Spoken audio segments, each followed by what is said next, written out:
श्री राघव चड्ढा जी। Sir आमतौर पे देखा जाता है 20 मिनट्स। सर आमतौर पे देखा जाता है कि जब भी वित्तीय बजट देश में प्रस्तुत किया जाता है तो देश के कुछ वर्ग उस बजट से खुश होते हैं और कुछ वर्ग उस बजट से निराश होते हैं। लेकिन इस बार सरकार ने वो अचीव कर लिया जिसे अचीव करना संभव ही नहीं था। इस सरकार ने इस बजट से लगभग देश के हर वर्ग को निराश किया। They have managed to displease all sections of our society. In fact sir, Bharatiya Janata party के अपने समर्थक भी, अपने वोटर भी इस बजट से बेहद निराश हैं। सर बजट 2024 में पिछले 10 सालों में टैक्स लगा कर सरकार ने एक देश के आम आदमी का खून चूस लिया। अब आप मानिए, आप 10 रुपए कमाते हैं, उसमें से 3-3.5 रुपए आप इनकम टैक्स के माध्यम से दे देते हैं, 2 रुपए 2.5 रुपए जीएसटी आपका चूस लेता है, 1.5-2 रुपए आपका कैपिटल गेन टैक्स लगता है, सेस सरचार्जेस 1-1.5 रुपए के लग जाते हैं, तो मात्र 10 रुपए में से 7-8 रुपए तो सरकार के खजाने में चला जाता है। तो आम इंसान को मिलता क्या है, आम आदमी को मिलता क्या है? और सरकार जो हमसे इतना टैक्स लेती है उसके बदले में सरकार हमें देती क्या है? कौन सी ऐसी अंतर्राष्ट्रीय सेवाएं, world class health care, education, transport सुविधाएं सरकार बदले में देशवासियों को देती है? मैं ये भी पूछना चाहता हूं। इसीलिए आज मुझे ये कहने में बिल्कुल भी गुरेज नहीं है that sir we in India today pay taxes like England to get services like Somalia. Sir मैं अपने इस भाषण को सर 2 भाग में बांटूंगा। पहले भाग में मैं सर सरकार की इतनी दुर्दशा 2024 के चुनावों में क्यों हुई और आज की आर्थिक स्थिति क्या है उस पर बात करूंगा, और दूसरे भाग में कुछ सुझाव भी सरकार को दूंगा। सर पहले 2019 में भारतीय जनता पार्टी की 303 सीटें थी। देश की जनता ने उन सीटों पर 18% जीएसटी लगाकर इनको 240 सीटों पर ला खड़ा किया। सर इसके कई कारण बताए जाते हैं। कोई कहता है कि धर्म का कार्ड नहीं चला, कोई कहता है जातीय कारण है, तो कोई कहने लगता है कि टिकट डिस्ट्रीब्यूशन में कमी रही। सर ये सब ऊपरी कारण है। मैं 3 कारण बताता हूं जिस वजह से भारतीय जनता पार्टी की ये दुर्दशा हुई। पहला कारण है इकोनॉमी, दूसरा कारण है इकोनॉमी, और तीसरा कारण भी है इकोनॉमी। सुनिए प्लीज, ये सर मैं बैठ जाता हूं। ये राष्ट्रपति के अभिभाषण पर चर्चा नहीं है, ये आम बजट पर चर्चा है। माननीय राघव चड्ढा जी, आप बजट पर बोलिए। आम बजट। सर अगर आपने मेरी पूरी बात सुनी होती तो शायद इतनी आपत्ति इन लोगों को ना होती। सर मैं यही कहना चाह रहा हूं कि कई कारण बताए जाते हैं चुनावी हार के, लेकिन मेरे मुताबिक 3 महत्वपूर्ण कारण है। पहला कारण इकोनॉमी, दूसरा कारण इकोनॉमी, और तीसरा कारण भी इकोनॉमी। मैं इकोनॉमी की बात कर रहा हूं, चुनावों की बात नहीं कर रहा। सर पहला कारण हार का है rural income and inflation. Sir Bharat की 60% से ज्यादा आबादी सर गांव में बसती है, लेकिन आज सर सर ये ठीक नहीं है सर। इनकी तबीयत खराब है, इनके पेट में क्यों दर्द हो रहा है? इनकी तबीयत खराब है, क्या दिक्कत है? इनके पेट में दर्द हो रहा है, इनकी तबीयत खराब है क्या सर? आज आप बैठिए, बैठ जाए माननीय, कृपया बैठिए, बैठ जाए मन, कृपया बैठिए, बैठिए।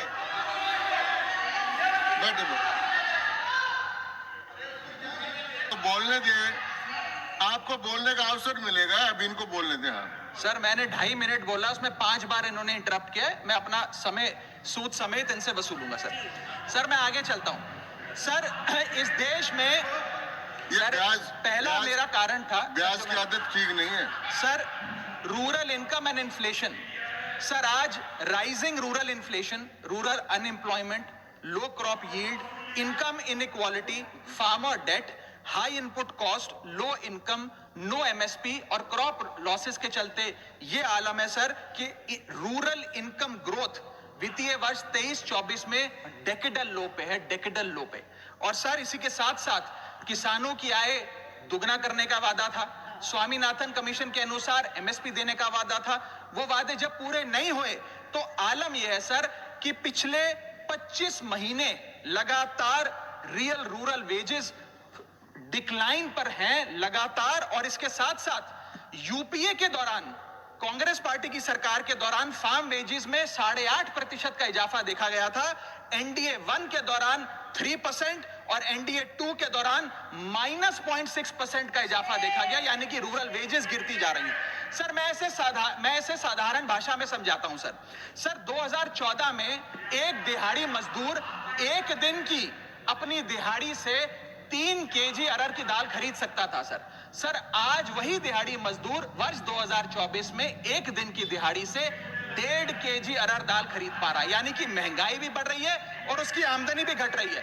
इसका नतीजा क्या हुआ सर? इसका नतीजा यह हुआ कि इनका वोट शेयर घटा। रूरल एरियाज में 5% भाजपा का वोट शेयर घटा। इनके खुद के यूनियन एग्रीकल्चरल मिनिस्टर चुनाव हार गए और 398 रूरल सीट्स में से 2019 में इनको 236 मिली थी, आज 398 सीट्स में से इस बार मात्र 165 सीटें मिली हैं। यानी कि रूरल इंडिया में इनको नकार दिया गया है सर दूसरा मेरा जो आज देश में आर्थिक स्थिति है जिसके कारण इनकी भी ये चुनावों में दशा हुई, उसका है फूड इन्फ्लेशन। सर थाली का बजट बिगड़ गया। सर आटा हो, दूध हो, चावल हो, दही हो, हर वस्तु पे महंगाई का आलम है, जीएसटी का आलम है और लगातार इस देश में फूड इन्फ्लेशन बढ़ता जा रहा है।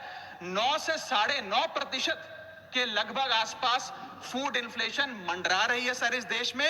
और मैं पूछना चाहता हूं सरकार से कि वो कमोडिटीज जिसमें हम सेल्फ सफिशिएंट थे, वो कमोडिटीज जिसमें हम एक्सपोर्ट किया करते थे, उसमें कैसे महंगाई घुस गई? और अगर वो कमोडिटीज भी महंगी हो गई हैं तो उसका फायदा किसान को क्यों नहीं मिलता? वो सारा पैसा जा कहां रहा है? ये एक बड़ा महत्वपूर्ण सवाल है सर। आटा 2014 में 21 रुपए प्रति केजी बिका करता था, आज 42 रुपए प्रति केजी हो गया है। 230 रुपए प्रति केजी बिक रही है और न जाने कितनी वस्तुओं के दाम आसमान छू रहे हैं सर। और अगर यही रफ्तार रही महंगाई की तो जितनी रफ्तार से 303 से 240 पर आए हैं उससे तेज रफ्तार से 240 से 120 पर आएंगे सर ये लोग। Sir third reason is unemployment यानी कि बेरोजगारी। सर इनफॉर्मल सेक्टर हो या फॉर्मल सेक्टर हो, अनऑर्गेनाइज सेक्टर हो या ऑर्गेनाइज सेक्टर हो, हर जगह अनएम्प्लॉयमेंट है। और सीएमआई की रिपोर्ट यह बताती है कि अनएम्प्लॉयमेंट दर ऑर्गेनाइज सेक्टर की इस देश में 9.2% है। अनऑर्गेनाइज सेक्टर की तो बात ही भूल जाइए, ऑर्गेनाइज सेक्टर की अनएम्प्लॉयमेंट दर 9.2% है। और हम लोग अपने देश के ह्यूमन रिसोर्सेज को किस कगार पे लाकर खड़ा कर दिया है उसका आलम देखिए सर। उत्तर प्रदेश सरकार के सचिवालय में पीएन की पोस्ट के लिए 368 नौकरियां निकली, 23 लाख लोगों ने उसके लिए आवेदन पत्र दिए। इंडियन रेलवेज के ग्रुप डी एम्प्लॉइज में 63,000 पोस्ट निकली, उसके लिए 2.5 करोड़ लोगों ने आवेदन पत्र दिए। 2.5 करोड़ ऑस्ट्रेलिया की आबादी से भी ज्यादा है sir 9,900 constable post Bihar police निकालती है, उसके लिए 11 लाख आवेदन पत्र आते हैं। और सर सारी चीजें छोड़िए, महाराष्ट्र सचिवालय के कैंटीन में 12 वेटरों को भर्ती करने के लिए जब आवेदन पत्र मांगे गए तो 7,000 लोगों ने आवेदन पत्र दिए, जिसमें कई पोस्ट ग्रेजुएट्स और ग्रेजुएट्स भी शामिल थे। सर ये बेरोजगारी का आलम है। चौथा, की सेक्टर स्टैग्नेशन।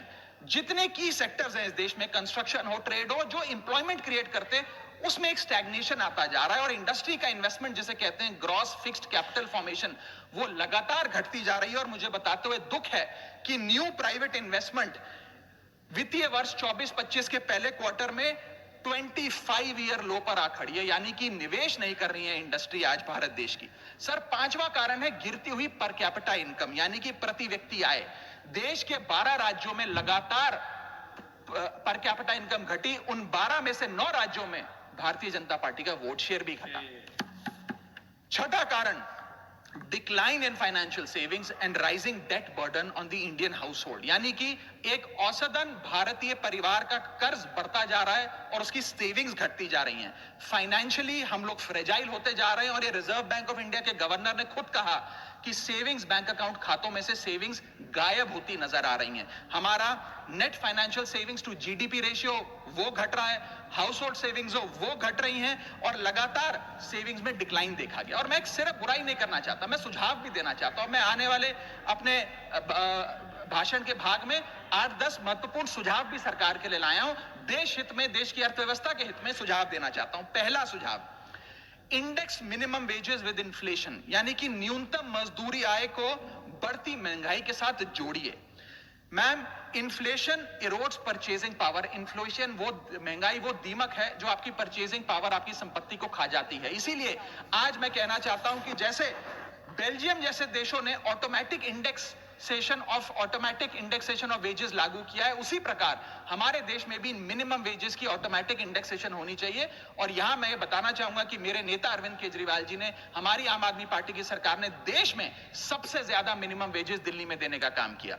दूसरा मेरा महत्वपूर्ण सुझाव, rework the agricultural pricing formula, यानी कि जब किसान खुले बाजार में अपनी फसल बेचने जाता है मैम, तो वहां पर एक मिनिमम रिजर्व प्राइस होना चाहिए, यानी कि उस प्राइस के नीचे किसान की कमाई नहीं होगी, किसान को उस रेखा के नीचे का दाम नहीं मिलेगा। इससे प्राइस वोलेटिलिटी से किसान बचेगा, इकोनॉमिक सिक्योरिटी किसान को मिलेगी और प्रोडक्शन में कंटिन्यूटी रहेगी। मेरा तीसरा सुझाव, legal guarantee to MSP in accordance with Swaminathan commission report. Swaminathan commission report की बात सुनते सुनते कि हम लागू करेंगे, मेरे भी बाल पक गए हैं, लेकिन आज तक लागू नहीं हुआ। मैं अनुरोध करूंगा सरकार से कि उस लीगल गारंटी को देश के किसान को सौंपे। चौथा और बहुत महत्वपूर्ण, हाथ जोड़कर विनती करना चाहूंगा, restore indexation on long term capital gain. Ma'am, पूरे दुनिया में इन्वेस्टर्स को इन्वेस्टमेंट्स करने के लिए प्रमोट करने के लिए इंसेंटिवाइज किया जाता है। इस देश में इंडेक्सेशन हटाकर हम इन्वेस्टर क्लास को डिसइंसेंटिवाइज कर रहे हैं इन्वेस्ट करने के लिए। इंडेक्सेशन हटाना टैक्स लगाना नहीं है, इन्वेस्टर्स को पीनलाइज करने जैसा है। मैडम, मैं बताना चाहता हूं, inflation ravages the value of money. पैसे को खा जाता है इन्फ्लेशन, इसीलिए हम कॉस्ट ऑफ एक्विजिशन को इंडेक्स कर कैपिटल गेन टैक्स की कैलकुलेशन करते हैं। और जो लोग खुश हैं आज कि कैपिटल गेन टैक्स को 20% से घटाकर 12.5 कर दिया है, उनके लिए मैं एक उदाहरण लाया हूं। इस उदाहरण के माध्यम से हम समझ जाएंगे कि कैसे इंडेक्सेशन हटाना इस देश के इन्वेस्टर को एक बहुत बड़ी उसकी जेब पे डाका डालने जैसा है। मैडम, फर्ज करिए कि 2001 में आपने 1 करोड़ रुपए का एक मकान खरीदा। वो मकान की दर 6% के हिसाब से बढ़ती गई उसकी वैल्यू, और आज वो मकान जो 1 करोड़ का आपने 2001 में खरीदा था, वो आज 4 करोड़ 17 लाख रुपए का हो गया। अब दो सिनेरियो हैं, एक इंडेक्सेशन का सिनेरियो जिसमें आप बेचें उस पर टैक्स लगे, और एक नया सिनेरियो जिसमें आप उसे बेचेंगे तो नई रेट के अकॉर्डिंग उस पर टैक्स लगेगा। मैं पहले पुराने सिस्टम के हिसाब से, इंडेक्सेशन वाले सिस्टम के हिसाब से उस पर कितना टैक्स लगेगा वो आपको बताना चाहता हूं।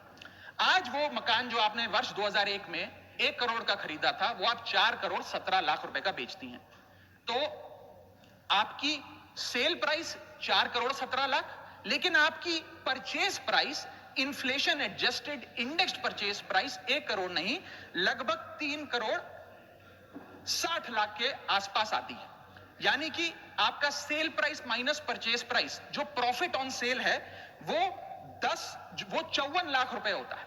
उस 54 लाख रुपए पर 20% के अकॉर्डिंग आप पे टैक्स लगता है, यानी कि इंडेक्सेशन वाले फॉर्मूले से आपको कुल टैक्स 10,80,000 रुपए देना पड़ता है। मैं राउंड ऑफ करके 11 लाख रुपए कहता हूं। लेकिन जो नई व्यवस्था है जिसमें इंडेक्सेशन आपसे छीन लिया गया है, उसमें sale price 4 crore 17 lakh, cost price 1 crore, मुनाफा 3 करोड़ 17 लाख, उस पर 12.5% टैक्स, यानी कि टैक्स कुल मिलाकर आपका बनता है 39,62,000। यानी कि नई व्यवस्था में वही 1 करोड़ का मकान अगर आप बेचेंगे आज 4 करोड़ 17 लाख का, तो आपको लगभग 40 लाख रुपए टैक्स देना पड़ेगा, और पुरानी व्यवस्था में आपको मात्र 11 लाख रुपए टैक्स देना पड़ेगा। यानी कि 40 माइनस 11 लगभग 29 लाख रुपए का एडिशनल टैक्स आपको देना पड़ेगा मात्र 1 करोड़ रुपए के प्लॉट की सेल पर। यह है इंडेक्सेशन का खेल। इसीलिए indexation long term capital investments के लिए अति आवश्यक है। मैं सरकार से अनुरोध करूंगा कि उसे ना हटाएं, और आज मैं इस सदन में भविष्यवाणी करता हूं, अगर आपने इंडेक्सेशन वापस लागू नहीं किया तो 3 चीजें होने जा रही हैं इस देश में। पहला, रियल एस्टेट में इन्वेस्टमेंट गिरने वाली है और लोग अपना ड्रीम होम कभी नहीं खरीद पाएंगे। दूसरा, अंडर वैल्यूएशन होगी प्रॉपर्टी डील्स की, सब लोग सर्कल रेट पे प्रॉपर्टी खरीदेंगे बेचेंगे, कोई असल कीमत नहीं बताएगा। और थर्ड थिंग जो इस देश में होने जा रही है, रियल एस्टेट सेक्टर में भारी तादाद में ब्लैक मनी आने जा रहा है अगर आपने ये इंडेक्सेशन का फैसला वापस नहीं लिया। मेरा 5वां सुझाव सरकार को, फाइनेंशियल सेविंग्स को इंसेंटिवाइज करिए। डेट में, इक्विटी में, म्यूचुअल फंड्स में, बैंक डिपॉजिट्स में फाइनेंशियल इन्वेस्टमेंट्स, और खास करके जो 24 से 36 महीने से अधिक लोग अपनी इन्वेस्टमेंट रखते हैं, उन्हें इंसेंटिवाइज करिए, टैक्स मत करिए, पीनलाइज मत करिए। और मैं कहूंगा आने वाले समय में आपको लॉन्ग टर्म कैपिटल गेन पे टैक्स अबॉलिश करने के लिए भी सोचना चाहिए, ना कि उसे सिर्फ कम करना चाहिए। छठा मेरा सुझाव, review, revise and simplify GST. GST जिसे गहरा संकट टैक्स या गब्बर सिंह टैक्स के नाम से आज देशवासी जानते हैं, रोटी हो, कपड़ा हो, मकान हो, हर चीज पे जीएसटी लगा कर हमने इस देश के इन्फ्लेशन पर भी जीएसटी लगा दिया। सारी चीजें महंगी हो गई। मेरा सुझाव है सरकार से कि इस जीएसटी के पूरे फ्रेमवर्क को कॉम्प्रिहेंसिवली स्टडी कर रिवाइज करिए। एक्सपोर्ट ओरिएंटेड सेक्टर्स में जीएसटी कम करिए ताकि हम ग्लोबली कंपेटिटिव बन सकें। एसएमई सेक्टर जो नौकरियां देता है, छोटे उद्योग हैं, उसमें जीएसटी कम करिए और एसेंशियल कमोडिटीज दूध, दही, चावल, रोटी, चावल, आटा, उस पर कम से कम जीएसटी विड्रॉ करिए। मेरा सातवां मेरा सुझाव, give more to states. India is a union of states. States की जेब में थोड़ा पैसा डालिए। कोलिशन पॉलिटिक्स के कंपल्शन हम समझते हैं कि आपको बिहार को, आंध्र प्रदेश को ज्यादा पैसा देना था, लेकिन उन राज्यों ने जिन्होंने आपको भरपूर वोट दिया, गुजरात ने, दिल्ली ने, मध्य प्रदेश ने, उड़ीसा ने, झारखंड ने, छत्तीसगढ़ ने, जिन लोगों ने अपने राज्यों की लगभग सारी सीटें आपकी झोली में डाल दी, उनसे क्या गलती हुई? उन राज्यों को आपने दिया एक एक झुंझुना और बाकी 2 राज्यों को पे सब कुछ लौटा दिया। तो ये डिस्क्रिमिनेटरी फेडरलिज्म नहीं होना चाहिए, कोऑपरेटिव फेडरलिज्म होना चाहिए। ये गुहार में लगाना चाहूंगा। और इस सरकार को एक बुरी आदत है सेस और सरचार्ज लगाकर पैसा वसूलने की। सेस और सरचार्ज वो टैक्स है सरकार का जिसे उन्हें राज्यों के साथ बांटना नहीं पड़ता, वो डिविजिबल पूल में नहीं जाता। इसीलिए सरकार सेस और सरचार्ज लगा लगाकर आम आदमी से पैसा वसूलती है। मैडम, अगर केंद्र सरकार 100 रुपए कमाती है तो उसमें से 18 रुपए सेस और सरचार्ज के जरिए कमाती है, यानी कि मात्र 82 रुपए, 100 में से 18 हटा दीजिए, 82 रुपए डिविजिबल पूल में जाता है जो राज्यों में बांटा जाता है। 18 रुपए सीधा सरकार की जेब में जाता है। मैं अनुरोध करूंगा कि सेस और सरचार्ज की या तो इस प्रथा को बंद करें या वो भी डिविजिबल पूल में डालकर स्टेट्स के साथ बांटे। मेरा 8वां सुझाव, जीएसटी कॉम्पनसेशन जो राज्यों के लिए बंद कर दिया गया है उसे कम से कम 5 साल और दीजिए। कई ऐसे राज्य हैं, तमिलनाडु है, महाराष्ट्र है, पंजाब है, गुजरात है, जिनकी अर्थव्यवस्था आज जीएसटी कॉम्पनसेशन के पैरों पे खड़ी हुई है, जो आज हमारे बजट का 10 से 15% हिस्सा इनकम का जीएसटी कॉम्पनसेशन से आता है। मैं अनुरोध करना चाहूंगा सरकार से कि कम से कम 5 साल और जीएसटी कॉम्पनसेशन देकर इन राज्य सरकारों की मदद की जाए। और अंत में बस मैं यही अपनी बात बोलकर खत्म करूंगा मैडम, कि इस बजट ने टैक्स बढ़ा बढ़ाकर इस देश के आम आदमी के खून चूसने का काम किया। मैं अनुरोध करूंगा